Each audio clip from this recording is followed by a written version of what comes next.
anyway, I guess you'd say a praise report or whatever, but he, went through the surgery very well for the first time in 6 or 7 years. He didn't have a tingle in his feet and his arms. Wow.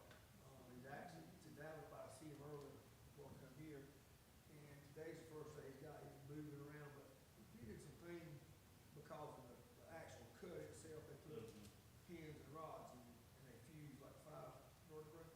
But man, so, but today he's kind of got through, I think, the real rough pain days, and he's, for the first time in a while, he's moving around just, with some ease.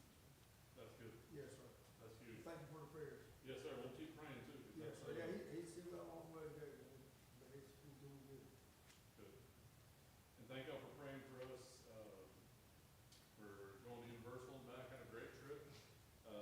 Got a total of maybe 10 hours, Thursday to Sunday of sleep. Awesome. Thank you, Espresso. It's so nice. But here's the great, as much caffeine as I drink during the day, I didn't have espresso until like the afternoon, and that's the first caffeine I would have. I guess because we were just walking constantly. I was so fatigued, and I guess all the roller coasters kept the headache away. I don't know, that's my excuse. But no, it was perfect weather down there. It was like 78, 79 on Friday. So shorts and a t-shirt, you throw on a hoodie at night. Same thing on Saturday, so it was really, really good weather. And then coming home was a real easy trip. And so that was pretty awesome. So thank y'all for praying for that. And then I know I kind of mentioned this a little bit. This coming Sunday, right now they're back to saying that it's supposed to start precipitating in some form or fashion midday Saturday all the way through Sunday morning. They're saying it could start off as rain and then end up in snow. It could just be snow. It could be a little bit of both. They don't really know. And so I'm sure, as we get a little closer to this weekend, we'll be talking with the deacons and setting all that. But regardless, there will be a sermon Sunday morning. It's not that hard for me to drive from my house to here.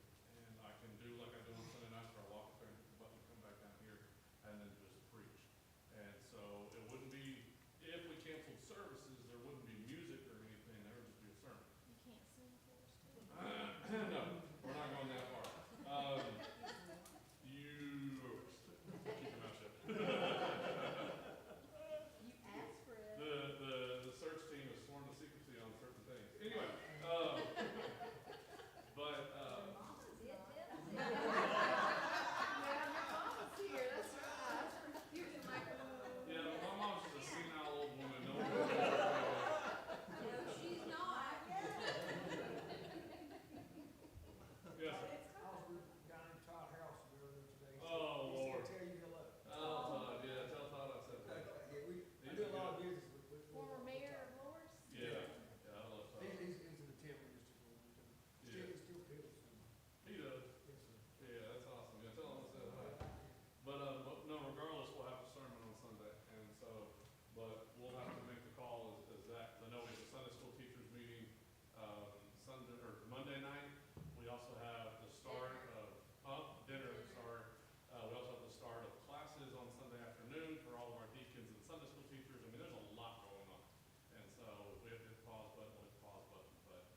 But regardless, it'll be a sermon, and it'll be fun. There's nothing like preaching to an empty room. I'm telling you, you get so much reaction from it. You get the same reaction as some people on Sunday mornings. Oh, it's good.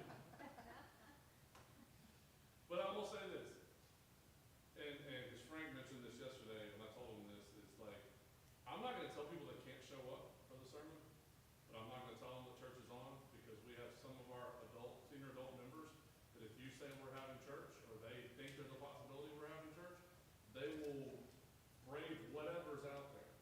And we don't want that phone call that, Miss Sarah Lewis is up in the ditch somewhere, or Miss Sadie's in the ditch somewhere, or whatever. So it's best just to say, I will be here to preach, and just leave it there. If people show up, I'm not going to turn them away. I'm not going to look at you two and go, nuh-uh, you can't come in here, go back home, right?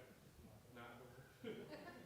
Please, sir, I come in. It's cold out here. Can I have another bowl of soup? I love this group.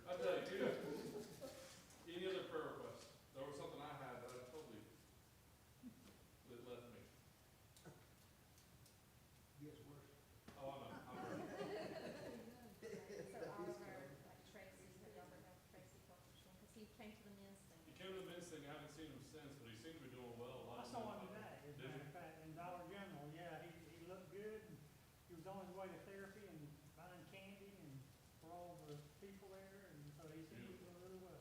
Beautiful. That's awesome. Wait, have you guys talked to Miss Linda lately? John? You wanna talk to Miss Linda? Chris talked to her a week and a half ago. He called her because the deacon's got a nice plaque for her just to say thank you. And she's actually gonna try to come to church and receive that. Don't know when, it'll be one of those, it'll be like a, hey, I'll be there Sunday type phone calls. And, so we're still working on trying to get her. Now she's coming. That's right, that's right. So, and then be praying, of course, for Jerry. I went by and saw him a week and a half ago. His back is still a lot better, but it's just the fatigue. He cannot, it's just like you feel like you can't catch up on sleep.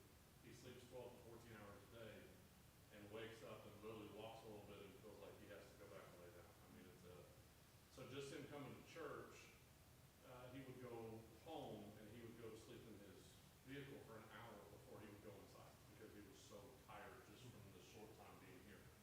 And so be praying that the doctors can kind of figure out what's going on and get him help and all that kind of stuff. So, but he's raring to get back to it. He hates being stuck at the house for the reason why now for, the Lord knows.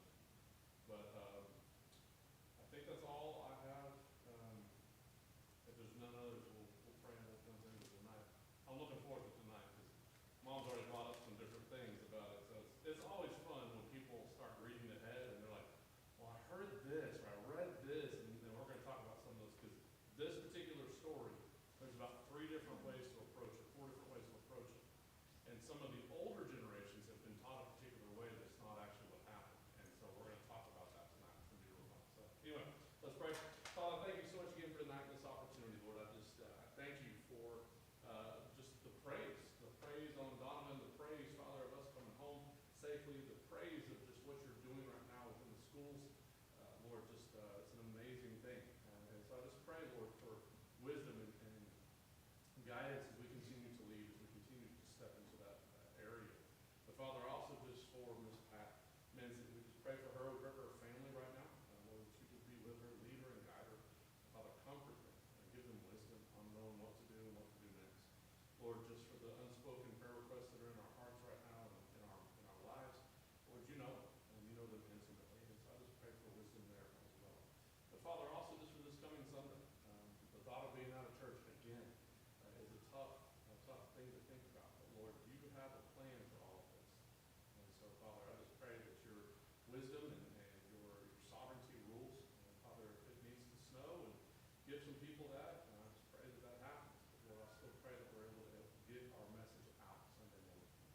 Lord, again, we just thank you for who you are, what you do. Thank you for this church, and thank you for what you're doing here. Father, we just love you and trust you. Praise things in your son's name. Amen. Okay. Yay, it's working. Online, don't worry, that's supposed to happen. All right. So, as we've been walking through the book of John and looking at all these different things, we're actually going to look at 2 major miracles tonight. The first miracle we're going to deal with is the feeding of 5,000, and that's a huge, huge deal. As I was mentioning earlier, there's a couple of schools of thought when it comes to Jesus feeding those 5,000, which is actually more likely 15 to 20,000. We'll talk about that here in a moment. But then we're also going to look at, if we have enough time, Jesus walking on water, because John's depiction of it, very short, very simple, very to the point.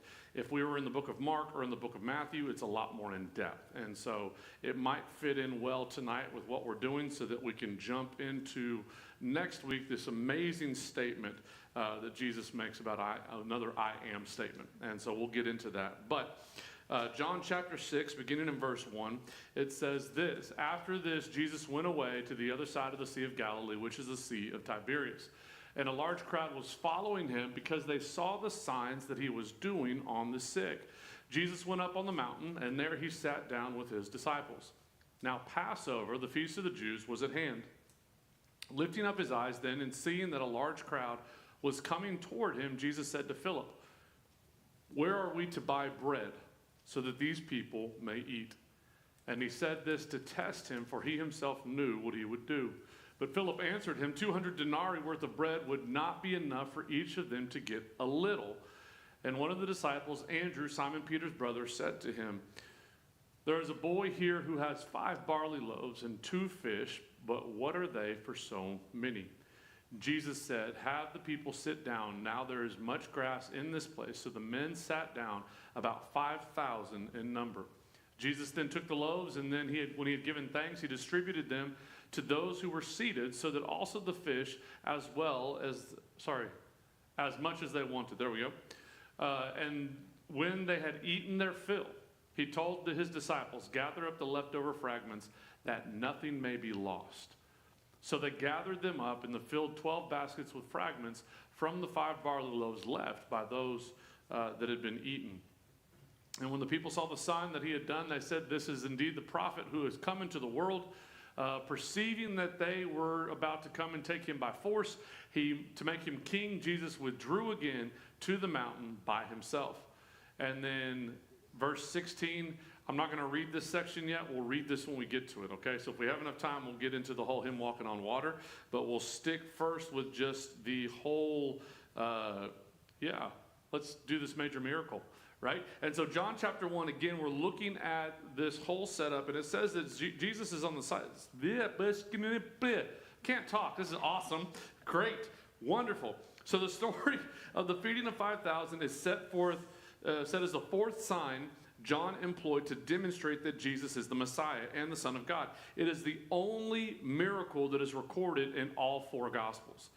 Every other miracle that might be recorded in 3 or in 2 or just 1, this is the only miracle that's in all 4. So there's a reason behind that. Since John most likely wrote to supplement and provide additional information not recorded in the synoptics, his recording of this miracle emphasized its strategic importance in 2 ways. 1, it demonstrated the creative power of Christ more clearly than any other miracle. And number 2, it decisively supported John's purposes of demonstrating the deity of Jesus Christ while also serving to set the stage for Jesus' discourse on what we'll deal with next week, I am the bread of life. And so he's really setting the tone, he's setting these things up. But interestingly, both creative miracles of Jesus, the water into wine, which we looked at back in chapter 2, and the multiplying of bread, which we're looking at tonight, speak of the main elements in the Lord's Supper or communion. So, after these things, verse 1, after these things, Jesus went away. This tells us that a period of time has elapsed. So, as soon as chapter 5 ends, you have all these people witnessing about what Jesus is doing. Jesus has made this proclamation of himself. We looked at this last week, right? All these pieces, how it's all pointing to the fact of who Jesus was, and the witnesses stand in testimony of Christ. The Old Testament stands in testimony. The prophets stand in testimony. John the Baptist stood in testimony. His father stood in testimony. The miracles that he was doing stood in testimony. All of these things point to the fact that Jesus is the Messiah. He is the Christ. He is the one that was to come. So, then it says in chapter 6, after this time, or when these things had happened. So a large gap of time exists between chapters 5 and 6. And the reason we know this is if the feast in 5:1 is the Feast of Booths or Tabernacles, all right, then at least 6 months have passed. Because what does it talk about here? That Passover was about to happen. And so we know that about 6 months has passed, 5 to 6 months has passed from the end of chapter 5 and the start of chapter 6. Now, why is that important? Where was Jesus during chapter 5? Oh, come on.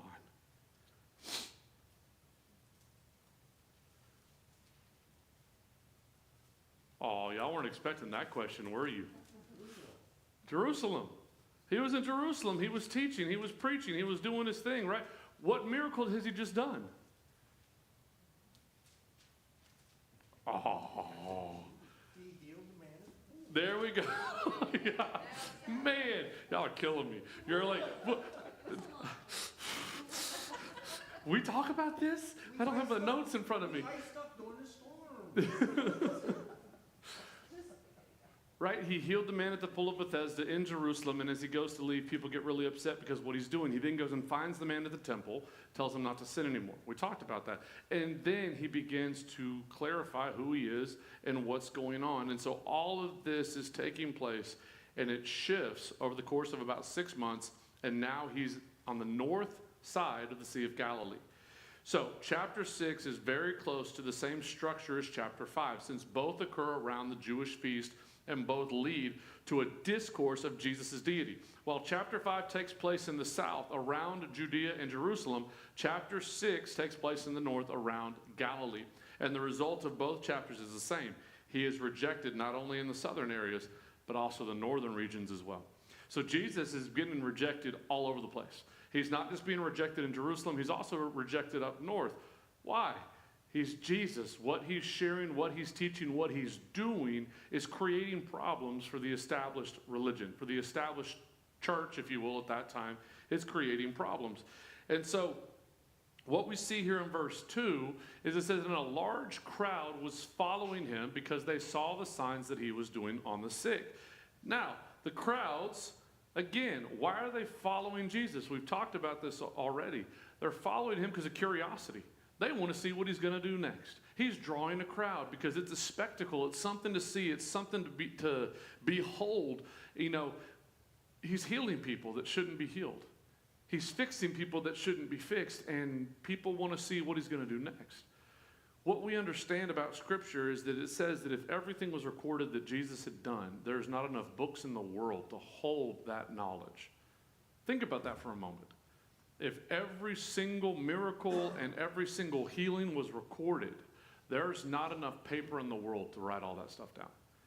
Jesus was working, and he wasn't just kind of working. He was working in a great way, and so these people, out of curiosity, are showing up. However, in spite of their mass and just their motivation, Jesus still had compassion on them. I read something today, it was interesting, and John MacArthur said it this way. He said, Jesus has the authority that he could have been shooting around flying if he wanted to, but instead he had mercy and compassion upon the crowds. Jesus could have done this and transported himself to another plane of existence. He could have done this and been somewhere totally different. We're actually going to look at that. That's at the end of this story, that he has complete authority over so many things, and yet he chose not to. Why? Because he had compassion on the people. He didn't want to mislead them. Now, y'all might be looking at me going, how could Jesus possibly mislead him? Because if he's flying around, who's it about? Him. It's not about the Father. And for Jesus, it was always about the Father. It's always about the Father's work. It's always pointed in that direction. And so he had compassion, and he healed the sick, and he fed them. We see that in Mark chapter 6, verse 34. But this sign, here's the cool part. The sign that Jesus is about to do, this feeding, Jesus is supplying their physical needs. Not just their spiritual needs, but right in this instance, he's actually supplying their physical needs. So they flock to see his works, but ultimately they refuse to accept his words. Think about this. Jesus is teaching them as he's feeding them. Now, you can have a lot of fun with that. He's feeding them while he's feeding them, but they're rejecting the first feeding for the second feeding, or vice versa, however you want to say it. But the fact of the matter is that we do the same thing. Let's go do this event at church. Let's create this event so that people come in and we'll feed them a bunch of food and we'll give them the gospel. What happens? How many people stick around churches after that happens? Not a lot. Why? They're there for the first feeding of the food. They're not there for the spiritual. They're there for the handout. They're there for the free. They're there for the show. And so we have to be careful. That doesn't mean we don't do those things. But what it means is if that's all we ever do, and then we look around going, why isn't something changing? Because they're only showing up for the free.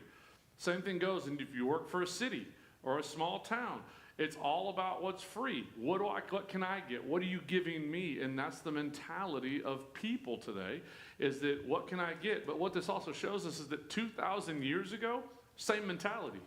People were the exact same way.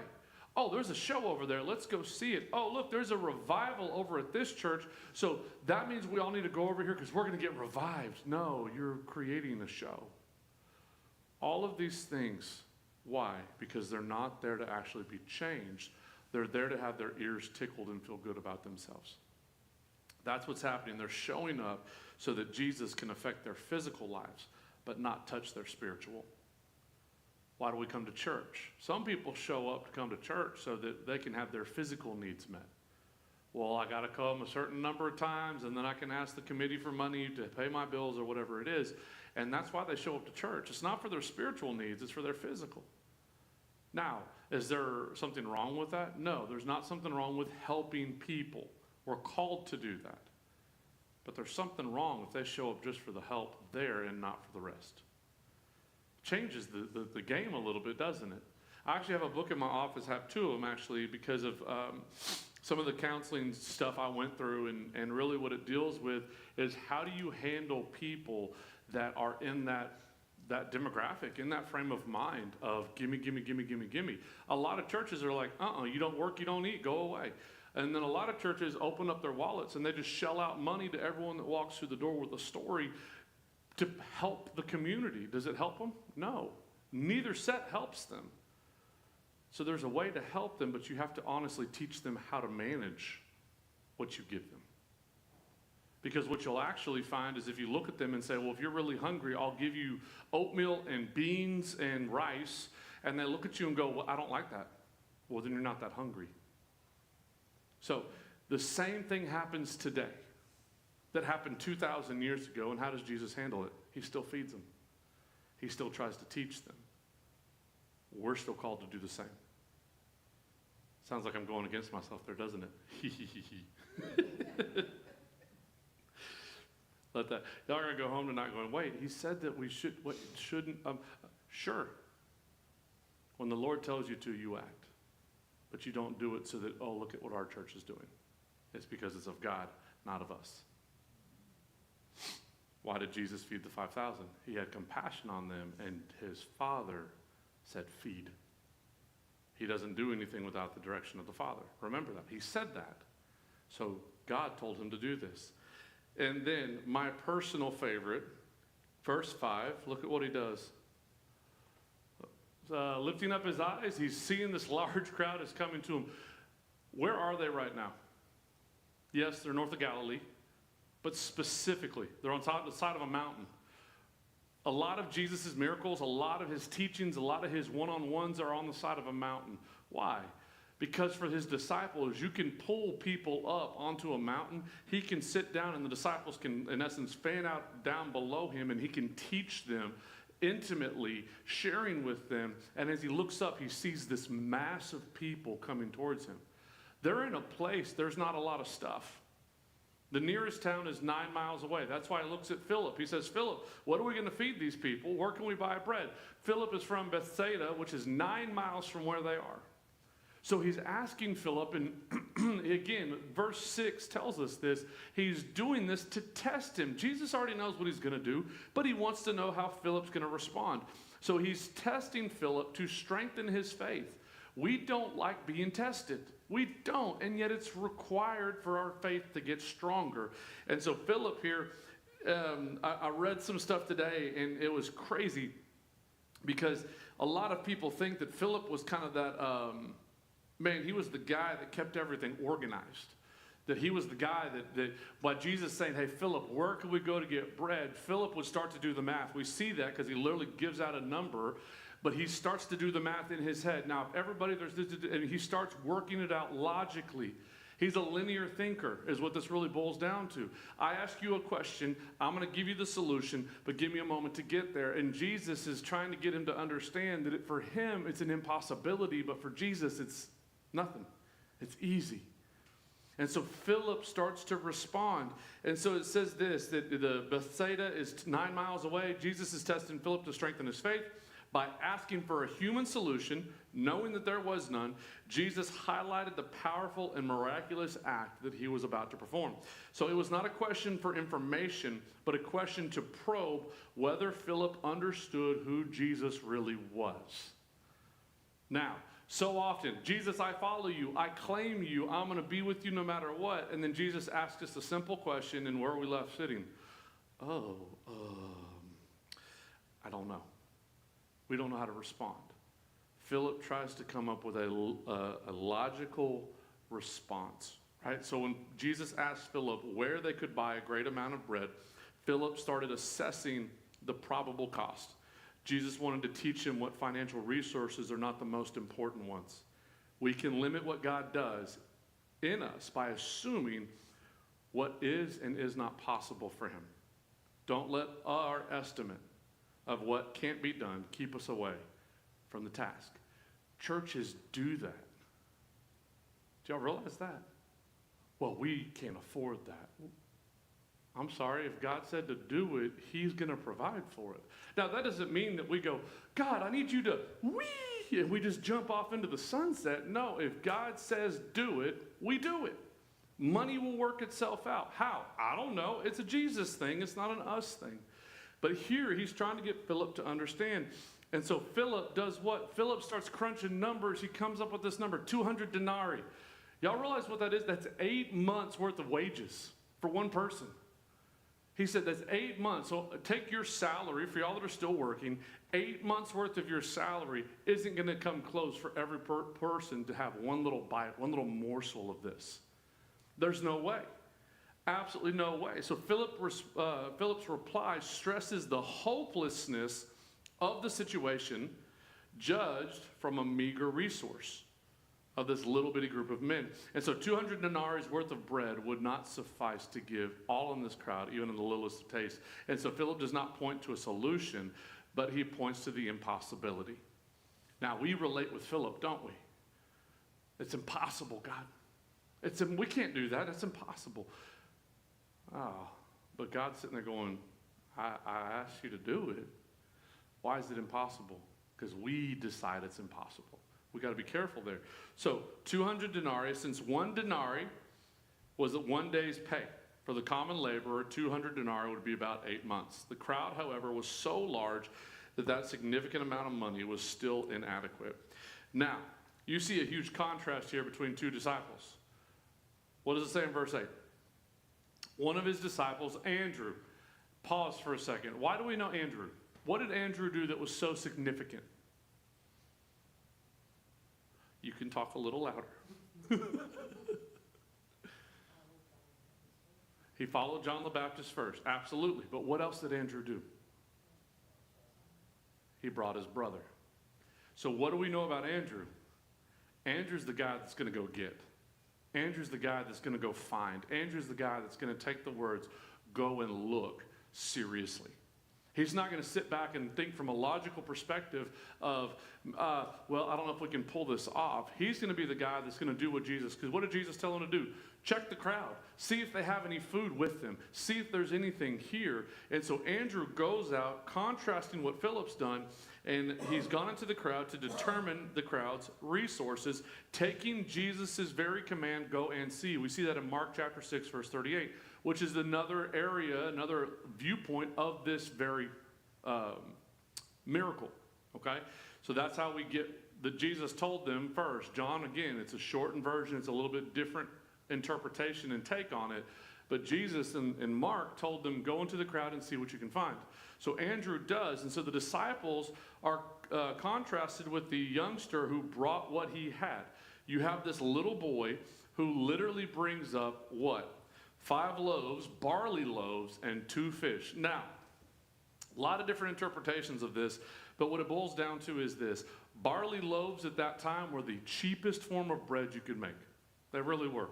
It was the cheapest of the cheapest of the cheap. So what this tells us is that this little bitty boy, this most likely was his lunch. We think a loaf of bread, we think a loaf. These are like little rolls that are rock hard and not very good at all, but they'll be something for you to eat. That's what he's got. So in essence, he's got a poor man's lunch and 2 little fish. Now, we're not talking about, ooh, a nice big old tilapia or a nice big old slab of flounder. No, you're talking about most likely it's like a sardine, little bitty, which if you go to Israel today, at the breakfast bar, you will have them sitting there. Kid you not. You're what? Eggs, good grits, sardines. Salad. Kid you not. They have salad with every meal. It's just their thing, right? And so he's got these two little bitty fish, and what it most likely could have been is actually more like a paste. You would take those fish, you would smush them up, and you would smear it on the bread, which would make the bread more palatable to get it down. So this is what we're looking at, this little bitty lunch. So in today's terms, it would be like finding an Uncrustable and a bag of goldfish, right? Every parent in the room were like, that's a good lunch right there. Like, but the thing is that imagine finding that and you've got 15 to 20,000 people. And then Jesus gives the command of what to do. And so what we see here is this little boy is willing to offer everything to Jesus. But from a practical standpoint, what do we also see is that Andrew practically is bringing Jesus something, and in his practicality is saying, it's impossible, Jesus, this is all that there is. So what that tells us is there is not a lot of food in this crowd. There is a belief structure, and it's been taught out there that there was a lot of food in this crowd, that there were selfish people that had food, and they weren't going to share this food. This tells us is that Andrew went out and found the food, and it was one little boy. Now, could there have been some more? Possibly. A crowd of 20,000. It's hard to get through everybody this quickly. But this tells us it's a meager ration. Jesus looked on them. He had compassion. They needed food. He's going to provide for them. And so he takes this in. And it says, again, in verse 10, that whole idea of 5,000. Jesus had them sit down. There's much grass in this place, and so the men sat down, about 5,000 in number. And so what it actually tells us in the book of Matthew and the book of Mark is that they had them split up into groups of 50s and 100s, so it was easier to count them. So we know about how many men were actually there, because they had them split up into different groups. Now, ladies, this is no offense to you, but back then, you weren't considered when they got counted. They didn't count y'all. Most of these men, in order to be counted, had to be of age of at least 30 or older to be counted, which means most of these men would be married. So most likely, you and your bride are walking up to Jesus. So right there, if we've counted 5,000, most likely you got 10 because you got all the wives. Now, here's where you start having some fun. Under the age of 30, you weren't considered your own adult. Therefore, you would not be counted either. So if you were 29.9999999, you're still not being counted. My birthday's tomorrow. It doesn't matter. It's happening today, right? You're not counted. And so every child that is there wouldn't be counted either. So there's the possibility, the potential of anywhere between 13, 15, 20,000 people right here. And you got 5 little rolls and 2 little fish. Now, here's where we start having a lot of fun, because this is where we start getting into all these different things that were taught and shared over the years and all this. Jesus took the loaves, and when he had given thanks, which is a common Jewish practice, they would pray before the meal, blessing the meal, and then they would pray after the meal, thanking God for the blessing of the meal. And so Jesus does a Jewish thing. He prays over the meal. Ooh, I pray over my meal. Does that mean I'm Jewish? No, it means we're following in Jesus' footsteps. Just calm down. It's okay, right? So he, when he had given thanks, he distributed to them, those who were seated, so also the fish. Look at this last little statement, as much as they wanted. Now, why is that a big deal? As much as they wanted indicated that it was a satisfying meal, not a token of appreciation. There are schools of thought that have taught that this meal right here was like the sacrament. You get a little bitty piece and a little bitty sip, and yet in your stomach it multiplies into this great meal. No. There's another thing that's taught that, the selfish people, Jesus made them all feel compassion on their people and they shared their lunches. No. Jesus took 5 little rolls and 2 little fish, and he blessed them, and then he started to break them open, and he would put the pieces into baskets, right? And he'd hand them to the disciples and say, go hand it out. And what we see here is going back to the Old Testament, there was a prophet with an old widow woman where he told her, make me a cake with the last bit of flour you have. And she said, but this is our last bit, and we're going to die. And he said, make me one first. and the Lord will never let it run out. And so what we see here is that woman, then every day she goes in, there's an ephah of flour, and she makes a cake every single day for her, her son, and Elijah. All of these things are being taken care of. So in the same way, Jesus tells the disciples, go pass out the bread. So every time they reach into the basket, there's more to do. That doesn't mean all of a sudden Jesus goes, boom, and then it piles up around him. It means he puts it in the baskets, and the baskets remain full. Y'all like all the sound effects tonight? Yeah, isn't it great? I mean, was that what rolls really would sound like? Or would it be like more of a, right? Oh, it's raining! Anyway.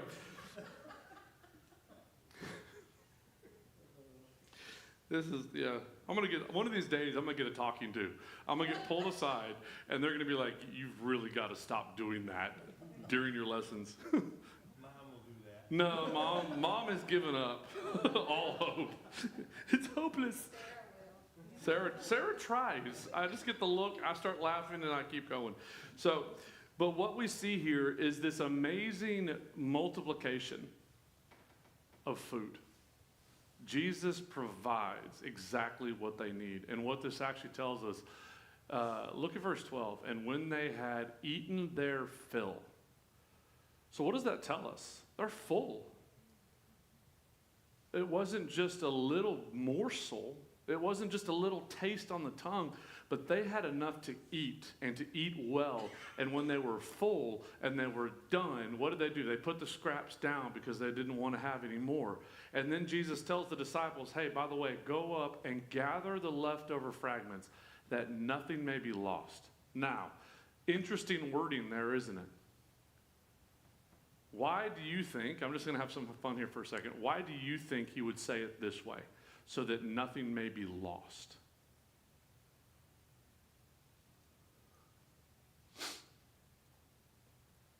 Realize there is not a right answer. I'm just asking that question for fun. Is it future meals or? That's a theory. Yeah. The disciples picked up how many baskets of fragments? 12. How many disciples were there? 12. So every disciple that walked around picked up a full basket. Now, there's a theory out there that says this would provide for the disciples the next day a meal, because they picked up a basket of food, and this would give them their food for the next day. So that is a possibility, absolutely. But what we also see is Jesus doesn't want this stuff being left around. Go back to the Old Testament for a second. When God rained down manna, how long was that manna supposed to be there? Only good for one day. Only good for one day. Or Friday. That's right, you would collect enough double portion for the Sabbath, because some people tried to hold it back, and the next day when they came back, it was full of maggots and rotted, and it was nasty. And so there's also this kind of picture of possibly that. Jesus is saying we're going to clean everything up, don't leave it behind. But also you could go with the idea, do what? It's not human-made bread, but you can go with the idea because of how people are. I got a roll from when Jesus multiplied rolls. How much you want, how much you want to pay me, right? And so there's all these different possibilities. Are any of these things written down? No, and it's human conjecture. But if you look at it, there's a lot of different reasons why Jesus would have them collect everything. It was divine made, so. Yeah, it needed to come. I agree with that. It's divine made. It needs to come back in. Yeah. That's why Jesus actually distributed it all to the disciples, right? I mean, he said, he gave it to them to pass out. That's right. That's where it is. And you can have a lot of fun. Again, next week we're going to get into this whole idea of I am the bread of life. And Jesus said, I am the bread of life. And that was the hard teaching that created the whole nation, in essence, to reject Jesus. Most of his disciples rejected him. Not the original 12, but the other 120 that were following Jesus rejected him on that statement alone. Because what did they say? This is a hard teaching. Who can follow it? And so, man, all of these things are coming together. I would love to know exactly why, but we don't. He didn't want to see it on eBay that night. Yeah, I don't know. I don't know if they had eBay back then. They had some, right? But the thing is, it also, I believe, deals with what's coming next in the scripture. Verse 13 says, right, this whole idea, there's a lesson in the leftovers. God gives abundance. He takes whatever we can offer him in time, ability, or resources and multiplies it in its effectiveness beyond our wildest expectations. And so if you take that first step in making yourself available to God, he will show you how greatly you can be used to advance the kingdom. And so all of these things are moving forward. Why? Look at verse 14. When the people saw the sign that has been done, they said, this indeed is the prophet who is coming to the world. What are they quoting right here? They're quoting Moses. They're quoting Old Testament. Why would they bring this up? Manna. Moses prayed, God brought manna from heaven. They have just realized who Jesus is. But not from a spiritual aspect, from a physical aspect. Oh, if we make him our king, he'll rain down food every day, just like Moses did in the Old Testament. So all of these things are moving forward. And so the crowd referred to the prophet of Deuteronomy 18:15. Sadly, these comments coming right after Jesus healed and fed them indicate that the people desired a Messiah who met their physical rather than their spiritual needs. Apparently, no recognition existed for the need of spiritual repentance and preparation for the kingdom. We see that in Matthew 4:17. They wanted an earthly, political Messiah to meet all of their needs and deliver them from the Roman oppression. Their reaction typifies many who want a Christ, right? A Christ that makes no demands on them whatsoever. We want someone to fight for us, but we don't have to do anything for him. Does that sound familiar? Matthew chapter 10, verse 34 through 39 say, do not think that I have come to bring peace. This is Jesus talking to the earth. I have not come to bring peace, but bring a sword. For I have come to set a man against his father, and a daughter against her mother, and a daughter-in-law against her mother-in-law, and a person's enemies will be those of his own household.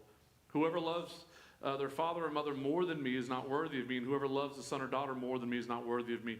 And whoever does not take up his cross and follow me is not worthy of me. Whoever finds his life will lose it, and whoever loses his life for my sake will find it. Or Matthew 16:24 through 26. Then Jesus told his disciples, if anyone would come after me, let him deny himself, take up his cross, and follow me. For whoever would save his life will lose it. But whoever loses his life for my sake will find it. For what is a profit of man if he gains the whole world and yet forfeits his soul? Or what shall a man give in return for his soul? So what this tells us here is that these people were coming with selfish intent to make him king. Did they have that right? Yes, they could have declared him as king. Did Jesus have that right? Absolutely. He was born in the line of David. We know all these things. He's the lamb. He's it. He's the guy. But his kingdom is not of this world. And he says that there towards the end of everything. He wants them to understand his kingdom is heavenward. His kingdom is eternal, not here. So verse 15 is interesting. Perceiving. This is where we see another side of Jesus' divinity. He sees into their hearts. He sees what they're wanting to do. And what are they wanting to do? They're wanting to take him by force and make him king. Now, this tells you a lot about Jesus. If someone came, a mob came and wanted to make you the president of the United States, you know what most of us would do? All right, I can do a better job anyway. That's no comment either way or nothing. Y'all know me, I don't talk politics. Right? We all think we can do better. And so, man, we'll take this. And yet, what do we see from the humility of Jesus? No, that's not what I'm supposed to be doing. It's an amazing picture of Jesus' heart and Jesus' call and Jesus' following of the Father. Why? It's not yet his time. And he knows that. And so he withdraws. He goes again to the mountain by himself. So, interesting enough, Jesus dismisses the disciples. Crowd of 20,000 people. He looks at his disciples. He says, hey guys, y'all go on. Now, why in the world would they do that? Why would they leave Jesus by himself with 20,000 people? I do like the depiction in The Chosen where they show Jesus just disappearing by himself on a regular basis. And the disciples are like, I don't know when he's getting back. I don't know where he is. He'll be back when he's supposed to be back. He'll show up when he. So I can honestly agree with that. It's not, we don't see that in Scripture, but I can agree with the fact that they're going to follow whatever Jesus says. And so if Jesus says, get in the boat and go to the other side, they go, okay, because they know Jesus being Jesus, he's going to meet us there. Or they might have something planned, or they might have something set up. We don't know those things.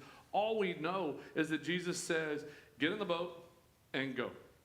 And so this is where we pick up. We got a little bit of time, so I'm going to read this scripture real fast. Verse 16, and when evening came, his disciples went down to the sea. It got into a boat and started across the sea of Capernaum, and it was now dark, and Jesus had not yet come to them. The sea became rough because of a strong wind was blowing. And when they had rowed about 3 or 4 miles, they saw Jesus walking on the sea and coming near their boat. They got frightened. Oh my gosh, it's a ghost. But he said to them, it is I. Don't be afraid. Hey, y'all, it's me. How y'all doing? If he was from the south, right? That's how he talked. And then they were glad to take him into the boat, and immediately the boat was on land. And so here's an amazing thing, right? Yeah, so I'll sit with you later on tonight. Hey, y'all come on up here to the big house. It'll be all right. You know, here we go. 16 through 21, the story of Jesus walking on water constituted the 5th sign in John's gospel designed to demonstrate the writer's purpose that Jesus is the Messiah, the Son of God. The miracle demonstrates Jesus' deity by his sovereignty over the laws of nature. Jesus calmly was walking across the water, just out for a stroll. Pretty cool, not gonna lie. But what do we see here? Here's some real fun stuff. When evening came, the book of John deals with darkness and light quite a lot, doesn't it? And so you can actually look at this whole idea that when evening came, we see the disciples are leaving Jesus and they're entering into a tempest or a storm. Why would that happen? Well, if you go back in Psalm 107, Psalm 107 actually says he will send you into the tempest to test you. Jesus intentionally sent them into a storm. Now, we're looking at it and go, why would he do that? Test. There are times in our lives that Jesus will intentionally send us into a difficult situation. And you're sitting there going, but Jesus isn't supposed to. How does your faith increase? Right? We always pray, Lord, increase my faith. Lord, increase my faith. Lord, increase my faith. But we want it easily. We want to be like, oh, I grew. Growing's painful. For some of us that grew a lot, it's very painful. And there are times, some of y'all didn't have to worry about it because you only grew like this tall and you stopped. And so you didn't worry. Some of us, we just kept going. I'm not naming names. I'm not pointing any fingers. I feel so attacked right now. Now, you got that jab in real good. But the thing is, growth is painful. It creates cramps. It creates all sorts of stress. We want to grow in our faith. These disciples needed to learn how to trust everything about who Jesus was. But here's the thing. Jesus is also about to show them another side of himself they've never seen. Now, if you look at the book of Mark is interesting because it deals with this whole depiction. But what it actually says is that Jesus is walking as if we're to pass them. And so what that means is in the book of Mark, Jesus is going to leave them out there. He's just going to walk by them. Now, that sits wrong with a lot of people. There's sometimes we got to be left out there to learn. And yet, what do? They see Jesus walking on the water. What do? They freak out. It's a ghost. We see that in the book of Matthew. They cry out. All of these things are taking place because, why? They are scared to death. There are 4 fishermen in the boat. They know this sea. They've been on it a lot. But what has happened is a storm has come up. Why? Because the Sea of Galilee is almost 700 feet below sea level. It's the cooler air rushes off the mountains, and it hits it, and it creates these amazing storms. Now, I think I've already preached on Peter and walking on water and all that stuff here, correct? Yeah, maybe? Yes? One of my first sermons, I think. But the thing is that we see this violent tempest coming in, and even the ones that are the most secure in what they're doing are terrified. Even we who follow what we're supposed to follow in the midst of a storm and in the midst of doubt, we are terrified of the truth of what's really happening. And that's what's happening here. They're terrified. And then Jesus is walking on the water. Verses 19 and 20 is interesting because what does this say? The sea became rough because a strong wind was blowing. John says a strong wind was blowing. But what the book of Matthew says was the wind and the waves were buffeted against them. Meaning, they're trying to go this way, and it's coming this way, keeping them from moving. And so what happens is they end up way over here where they're not supposed to be. So if you were to look at it, right, you see if Galilee's kind of like this, they're up here. They're supposed to be over here. They're over here. They're 3 to 4 miles off course. Why? Because of the storm. When we get caught up in those storms, here's a little preaching moment in the teaching. When we get caught up in those storms, they push us into places we're not supposed to be. They push us into areas that we're not supposed to be in because we're trying to control the storm. We're trying to control what's happening. And so Jesus is walking on the water. And so the synoptics reveal that in fear and in the darkness, they thought he was a ghost. Jesus is shining, if you will. He's standing out. But again, think about this. It's pitch black. It's raining. There's a horrible storm. When's the only time you're seeing anything? Bolts of lightning. And all of a sudden, a bolt of lightning hits, and you see some figure walking on the water. These are fishermen, sailors. Sailors are superstitious, and not just kind of. They're crazy superstitious. And here's the thing. Seeing a spirit on top of the water is an omen for sailors of death. And so they see this ghost, and they go, we're dead. We're dead. Not dig a grave for us, because we're just going to be a glub, right? We're here. We're dead. So they're scared. They're terrified. They start to cry out. And Jesus goes, hey, me. Don't be afraid. It's me. Okay, so that's what it says in 19. And when they had rowed, and they're about 3 or 4 miles, they saw Jesus walking, and they were frightened. Verse 20, and he said, it is I. Do not be afraid. And I didn't write the Greek down, but if you get into the Greek right there, that statement of I am comes out. This whole thing of it's me, guys. And it's not just me as in what you know. I am. It's the whole call of God in this moment. And so it's interesting because what do we know out of the book of Matthew? Peter does what Peter does. If it's really you, tell me to walk out on this water. And so another miracle happens because Peter walks on water. That's a miracle. Jesus is walking on water. That's a miracle. To me, that's not the coolest miracle. It really isn't. It's really cool. Don't get me wrong. My brain goes, how does water feel when you walk on it? Just wondering, is it squishy? Is it firm? Does it float? Like, what's going on there? That's where my brain goes. But the fact of the matter is, verse 21, coolest miracle to me. Coolest miracle. Then when they were glad to take him into the boat. Once they figured out who he was, they took him into the boat. And then what does it say? Immediately, they were where they were supposed to be. Now think about this for a moment. The moment Jesus steps into the boat, this boat traveled a couple of miles instantly, and they're in the harbor. You want to talk about a movement of God. So not only have they seen Jesus feed close to 20,000 people with a boy's little sack lunch, not only have they just witnessed Jesus walking on water, not only have they witnessed Peter start to walk on water, and then Peter cried out because he started to doubt. He sank. Jesus picked him up, set him in the boat. All these things. He climbs in the boat. The storm stops, and they're exactly where they're supposed to be. Man, is that not a picture of life? When Jesus gets in the boat, we're exactly where we're supposed to be. The question is, are we willing to step out of the boat and follow him if he calls us to? Right? So all of these things are working towards this, and all of these things are moving forward to show you really who Jesus is. And what a showing, if you will.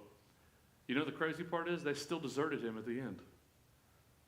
They still ran. And you sit there and wonder, how could they possibly do that? They saw this, and they saw this, and they saw this. I can ask you the same question. How can you reject Jesus even though you've seen him move in amazing ways in your life? So my question to you is, not only did he perform this miracle, but you're saying that the point being made when you're in the storm, in the middle of it, let Jesus in. Is that where you kind of just, that's where you just went? Yeah, let Jesus into the boat. You know what we do often? You're a bad spirit. I'm going to hit you with the oar and try to get you away from my boat. I got this. And that goes back to this whole idea of them having the physical met, but rejecting the spiritual. In the midst of the storm, we want Jesus to take control of the oar. We forget he's in control of the weather. We forget he has the authority to say, I mean, think about that. There's another part in Scripture. Jesus is asleep in the boat. The disciples are screaming again, we're going to sink, we're going to die. They wake up Jesus, and he wakes up. He looks at the wind, and what he actually says in the Greek, it's silence, be still, which is, he says, shut up, quit. and it stops. Oh, that's not good church terminology. Jesus talked like a regular person, guys. I need thou tempest to go away from thine self. Calmeth down. No. You know, one of these days I'm going to start getting emails from people, and they're going to be like, what is this? Yeah, thou art welcome. Anyway. You know, what's interesting in verse 21, though, is it says that they were willing to take him into the boat. Yes. What if they weren't willing? You know, we read earlier, Jesus is basically walking on the water. He would have walked right by them if they hadn't reacted. So, what do you think would have happened to the four if they weren't willing to put him in the boat? Let me read that out of Mark real quick.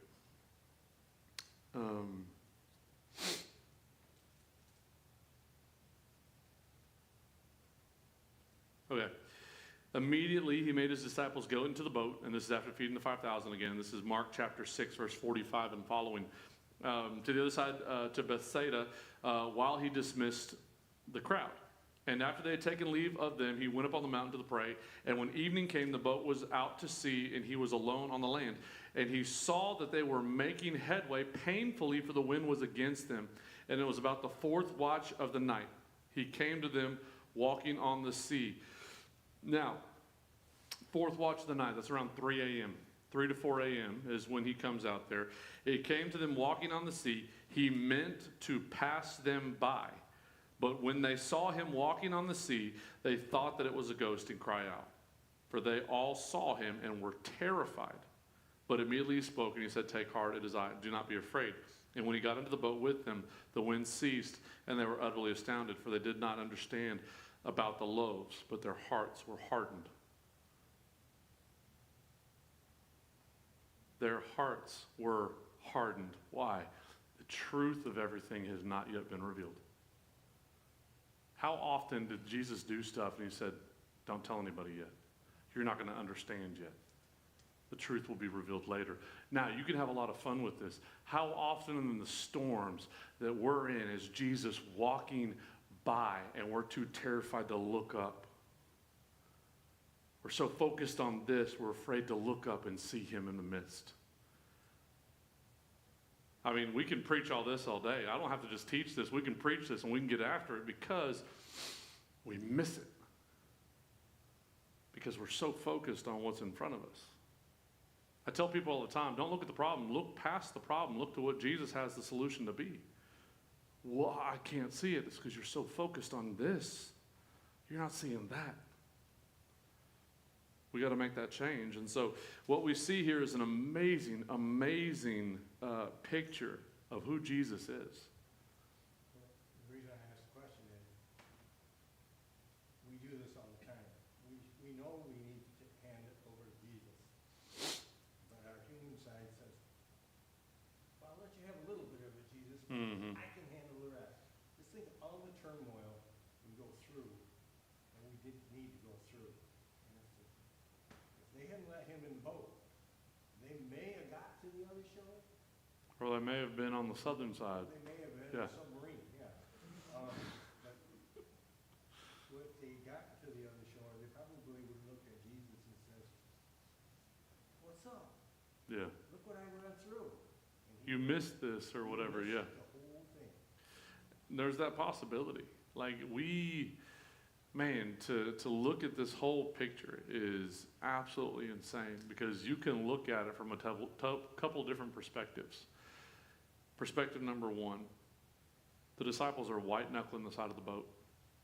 They're too afraid to even move because they're so terrified. Any of them could have gotten out of that boat, but only Peter was crass enough to say, if it's me, if it's you, let's go, right? Number two, they would have fought Peter getting out of the boat. Why? Because to them, to step out of the boat in those waves, death. Instant death. There is no coming back from that. So they would have fought Peter doing exactly what Jesus told him to do. And that's typical of believers. We tend to fight people that are stepping out in faith because it scares us because they're doing something that you're not supposed to do. Right? And that third aspect is they could have very simply said, yeah, no, we don't trust this. Even though you sound like Jesus, even though you look like Jesus, even though you're walking on the water like I guess Jesus would because they hadn't seen it happen yet, even though you just picked Peter up out of the water and set him into the boat. I don't know about y'all. You know what I've always envisioned? The Chosen showed it where he like picked him up and he carried. What I always envisioned was Jesus reached down, grabbed him, picked him up, and just set him in the boat. Why? He was a carpenter. He wasn't some weak, little, meek, mild, oh, I'm Jesus. No, he was a big guy. Not big guy, but he was strong. So he could have just picked Peter up and set him in the boat. Still, the disciples had to choose to let him in. And what does the Bible say? Their hearts are hardened in the book of Mark, even though he climbs into the boat and everything happens. What does it say in the book of John? When they ended up where they were going, what do? They fall down and worship him as Lord. So this also tells you the viewpoints of the different disciples. Some worshiped him as Lord in this moment. Others hardened their hearts because you sent us into this storm. Now, who do you think would have hardened their hearts? Again, conjecture. This isn't anything written down anywhere. It's just a fun line to think about. Who in the group would harden their heart? Who in the group would start to reject what the Lord was teaching? Who in the group would start to go against what was supposed to be happening? Judas. All of these things could be leading for one heart to be hardened while the others are being enlightened. It's the adage that all parents ask. How is it I can raise the same kids in the same house, the same way, and they turn out two totally different ways? All y'all looking at each other like, we got one of them, yes. And some of y'all are going, one of them's here, thank the Lord, the other one we don't know. Anyway. I'm going to get myself in trouble. But next week, we're going to jump into one of Jesus's I am statements. I love his I am statements because they're so profound. The bread of life. Why is that important? Bread sustains. It gives you what you need. And you can live off of it. Old types of bread. Not our new stuff. But the stuff they used to make back then, before my dad passed away, you go to their house, you're going to get that kind of bread because that's just how we did things. And guess what? If you didn't eat that bread within about 4 days, that stuff would grow mold faster than anything else I've ever seen in my life. I made the mistake of throwing the trash out one time and the bag ripped and I went to catch it and I literally caught a loaf of moldy rye bread that my dad had baked. And I said, how long has this been in? He's like, oh, I baked that about 4 days ago. I didn't like the recipe, so I threw it out. No preservatives, nothing, all natural. That bread will sustain you. That's the bread of life that Jesus talks about. We'll get into that next week. Went a little over tonight, but that's okay. Y'all know me, I love the discussion. I'd rather have discussion about stuff than just listen to me talk the whole time. But let me pray for us real fast. And Father, thank you so much again for tonight and this opportunity. Jesus, thank you just for feeding, for walking, Father, and setting the precedent of what we need to follow. So Jesus, help us in our own lives as we walk through storms, as we ride through storms, to not focus on the storm, to not focus on the wind and the rain and the waves, but to focus on you. Because, Father, you're out there walking with us. You're carrying us even, and we miss it. So Jesus, let our hearts not be hardened when you move in the midst of the storms, but let them be softened and enlightened to the truth of who you are. Jesus, thank you. We love you and we trust you. We praise things in your Son's name. Amen.